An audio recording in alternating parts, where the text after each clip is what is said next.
Be in the know with unlimited access to IBJ and Inside Indiana Business. Our in-depth coverage of all things business means you'll always be completely in the know. Subscribe for just $1 a week. Get started now at ibj.com/trial offer. This is Inside Indiana Business Radio for Thursday, November 20th, 2025. I'm Gary Dick. The city of Fort Wayne has selected Kansas City-based Price Brothers Development as the master developer for the long-awaited North River District project. The 29-acre site is envisioned as the home of a $50 to $60 million field house and ultimately residential, retail, and entertainment venues. Fort Wayne Mayor Sharon Tucker. It is a big deal. We have been working on this for a long time. The North River Field House and the surrounding housing and amenities that will go in, we believe from the studies that we've seen and the work that we've put in that that is the appropriate project to move forward in this space. Indianapolis-based Allison Transmission Holdings said Wednesday it has received all required regulatory approvals for its previously announced acquisition of the off-highway business unit of Ohio-based Dana. As a result, the company expects to close on the $2.7 billion deal at or near the end of this year. Look for officials in Hammond to cut the ribbon today on a $9 million expansion of the Hammond Sportsplex. Plans for the expansion date back to 2024, when the Hammond City Council unanimously approved a new 1% food and beverage tax. The $18 million Hammond Sportsplex opened in 2018. From the state's #1 source for Indiana business news, you're listening to Inside Indiana Business Radio.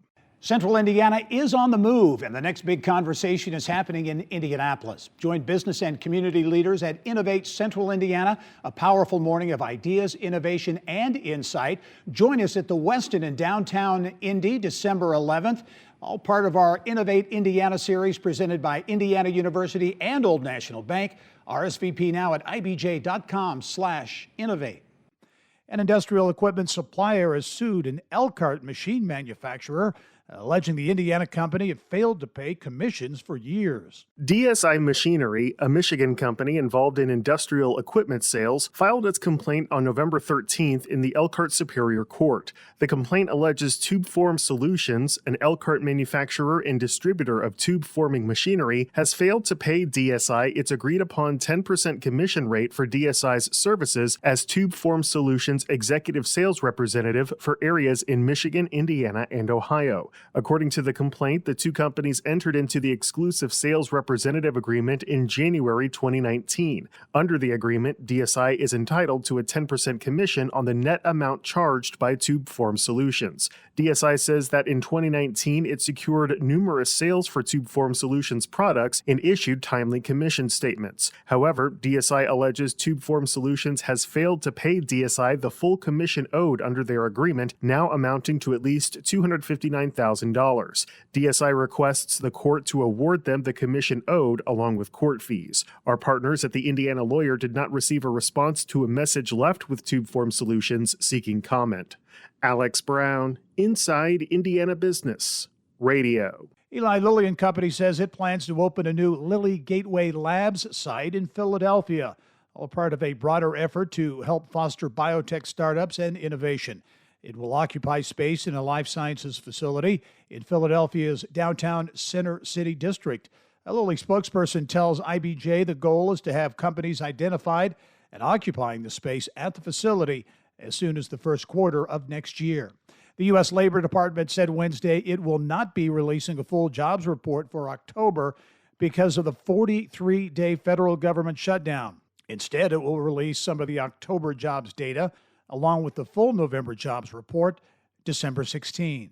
This is Gary Dick for Inside Indiana Business Radio on Demand.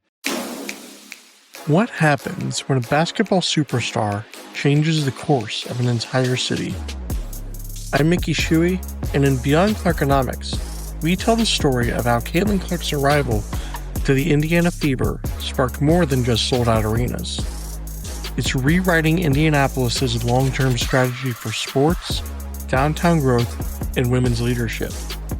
Listen at ibjpodcast.com or on your favorite podcast app. Do you want to know what really drives change in Indiana? You won't find it in sound bites, you'll find it in stories. Stories from CEOs, lawyers, coaches, entrepreneurs, and community advocates. That's the IBJ Media Podcast Network. Insightful, local, impactful. Find all of our shows by searching IBJ Media in your podcast app or visit ibjpodcast.com.